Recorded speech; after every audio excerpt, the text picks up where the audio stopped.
Ray. What do you want to do tonight? Same thing we do every night, Pinky. Try to take over the world. Action and reaction. There is something that casts back at us every thought that we think. Vengeance is mine, I will repay, saith the Lord, is a statement of eternal truth and correspondences against which nothing can stand. And whatever man sets in motion in mind will be returned to him, even as he has conceived within himself and brought forth into manifestation. If we wish to transcend old thoughts, we must rise above them and think higher things. We are dealing with the law of cause and effect, and it is absolute. It receives the slightest as well as the greatest thought, and at once begins to act upon it. And sometimes even when we know that we are surprised at the rapidity with which it works. If we have been misusing this law, we need not fail. All that we have to do is to turn from the old way and begin in the new. We will soon work up out of the old law into the new, which is being established for us. When we desire only the good, the evil slips from us and returns no more. Outer suggestions. Nearly all people are controlled by outer suggestions and not by inner realizations. Ordinarily, man thinks only what he sees others do and hears others say. We must all learn so to control the inner life that outside things do not make an impression upon our mentalities. As we are thinking beings and cannot help thinking, we cannot avoid making things happen to us. And what we need to do is to control our thought processes that our thinking will not depart from the realization of that which is perfect. Man is governed by a mind which casts back to him every thought he thinks. He cannot escape from this and need not try. It would be useless. The laws of mind are simple and easy to understand. The trouble with us has been that we have laid down great obstructions and then have tried to overcome them. Stop trying. Stop struggling. Begin to be calm, to trust in the higher laws of life. Even though you do not see them, they are still there. Did you ever see the law that causes a plant to grow? Of course you didn't. And yet you believe in this hidden law of growth. Why do you believe? Simply because every year out of the seed time comes a harvest. Shall we not have as great faith in the higher laws of being? To those souls who have dared to believe has come as definite an answer as came to those who believed in receiving a harvest from the planted seed. This law is, and if we would see results, we must use it. That is, we must provide the mental receptivity that will prepare us to accept the gift when the Spirit makes it. This receiving is a mental process, a process in which we lose all sense of limitation. If you wish to demonstrate prosperity, begin to think and talk about it, and to see it everywhere. Do nothing that contradicts this thought either mentally or physically. The world is full of good.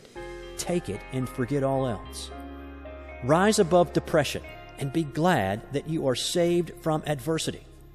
The human mind needs to be cleansed from the morbid thoughts that bind through its false beliefs. No living soul can demonstrate two things at the same time, if one contradicts the other.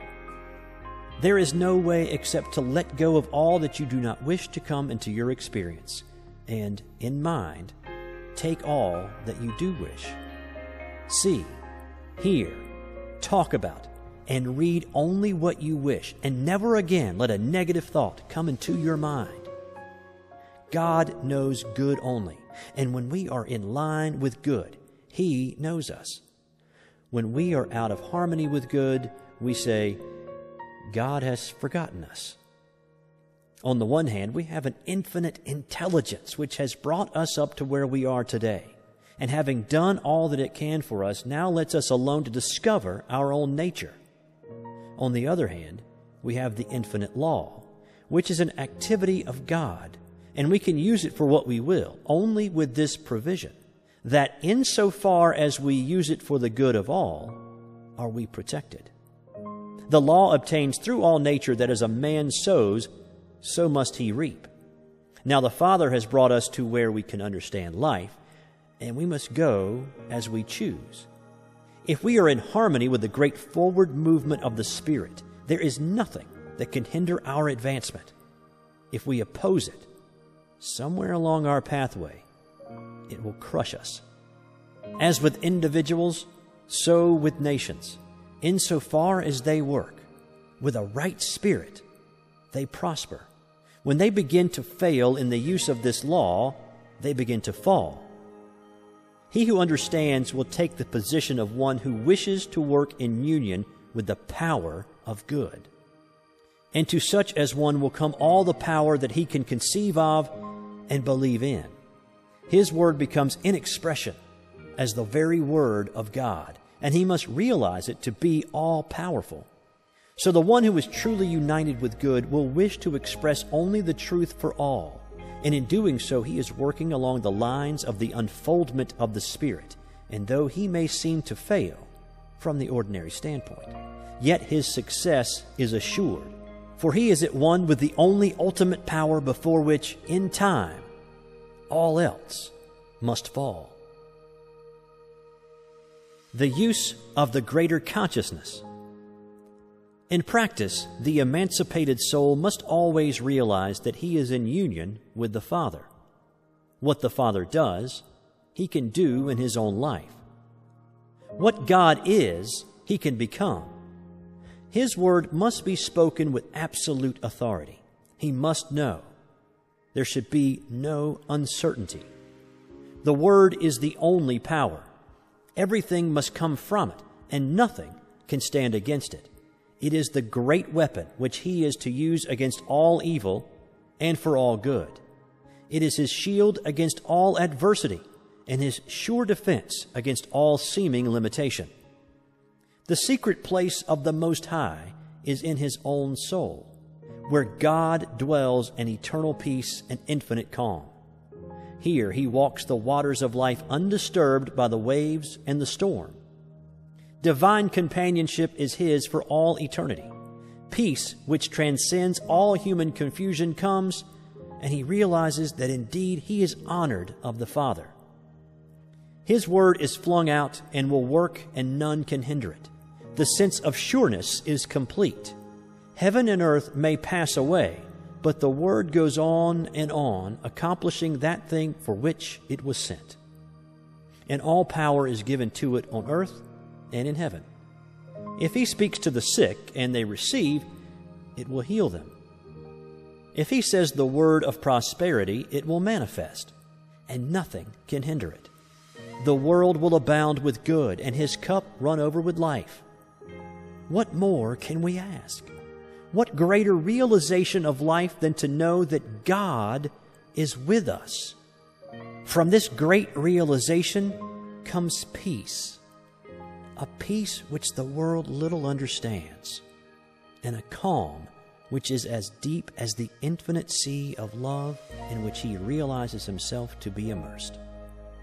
Peace brings poise, and the union of these two gives birth to power. No person can hope to arrive while he believes in two powers. Only as we rise to the realization of the one, in and through all, can we attain. When we speak the word, there must be no confusion, but only that calm reliance which knows that beside me there is none other. Realize that spirit is all causation, and that all things are made out of it, by the operation of the word through it, and that you can speak the word that is one with the Spirit, and there will be no more confusion. As the Father has inherent life in himself, so has he given to the Son to have inherent life within himself. Speak the word only, and it shall be done. The word is in your mouth, that ye should know it and do it. Stranger on earth, thy home is heaven. Pilgrim, thou art the guest of God. The greater consciousness. Man is surrounded by a great universal thought power which returns to him always just as he thinks. So plastic, so receptive is this mind that it takes the slightest impression and molds it into conditions. there are two things in man which his thought affects: his body and his environment. At all times, he is given absolute control over those two things, and from the effect of his thought upon them, he cannot hope to escape. At first, being ignorant of this fact, he binds himself by a misuse of the laws of his being. But as he begins to see that he himself is responsible for all that comes to him on the path of life, he begins to control his thought, which in its turn acts on the universal substance to create for him a new world. The great soul is learning more and more to dare to fling out into mind a divine idea of himself and to see himself perfect and whole. If he has a divine thought, he will get a divine thing. If he has a human thought, he will get a human thing. He will receive whatever his innermost thought embodies. And so we find in the Bible twice repeated these words: "To the pure thou wilt show thyself pure, and to the froward thou wilt show thyself froward." It is done unto all as they believe. We often wonder, why is it that we are not making better demonstrations? We look about and observe that some are getting wonderful results. They are speaking the word and people are being healed. We see others struggling along with the word and nothing seems to happen. And when we inquire into the reason for all this, we find it to be very plain indeed. All is mind, and we are mental. We are in mind and can only get from it what we first think into it. We must not only think, but we must know. We have to provide within ourselves a mental and spiritual likeness for the thing desired. The reason why so few succeed, then, must be because they have not mentally really believed to the exclusion of all that would deny the thing which they believe in. And the reason why others do succeed must also be because they have absolutely believed and allowed real power to flow through and out into expression. They must have a real concept of life. Hold an object in front of a mirror, and it will image in the mirror the exact size of the object. Hold a thought in mind, and it will image in matter the exact likeness of the thought. Let us take this image which we hold before a mirror and change it ever so slightly, and there will be a corresponding change in the reflection. It is just the same in the mental world. Whatever is imaged is brought forth from mind into manifestation. We must not deny that which we affirm. We must reason only from that cause which is spiritual and mental, and weed out all thought that would deny its power in our lives. There seems to be something in the race thought that says man is poor, man is limited, that there is a lack of opportunity, that times are hard, that prices are high, that nobody wants what I have to offer. No person succeeds who speaks these ideas. When we express ourselves in this way, we arc using a destructive power. All such thoughts must go, and we must all realize that we are an active center in the only power there is. We must get the perfect vision, the perfect conception. We must enlarge our thought until it realizes all good. And then we must swing right out and use this almighty power for definite purposes. We should daily feel a deeper union with life, a greater sense of that indwelling God, the God of the everywhere within us. When we speak into this mind, we have sown the seed of thought in the absolute and may rest in peace. We do not have to make haste, because it is done unto all as they believe. In that day that they shall call upon me, I will answer. People will often ask, what is the best method for demonstration? There is but one answer to that question. The Word is the only possible method of demonstrating anything. The Word really felt and embodied in our thought. Then the Word becomes flesh and dwells among us, and we behold and experience it. We will ask for no other way when we understand this. The person who does not understand these laws will be likely to say that this is presumptuous, that it is even sacrilegious. But this comes only from a lack of understanding of the fact that all is governed by law, and that all law is impersonal and universal.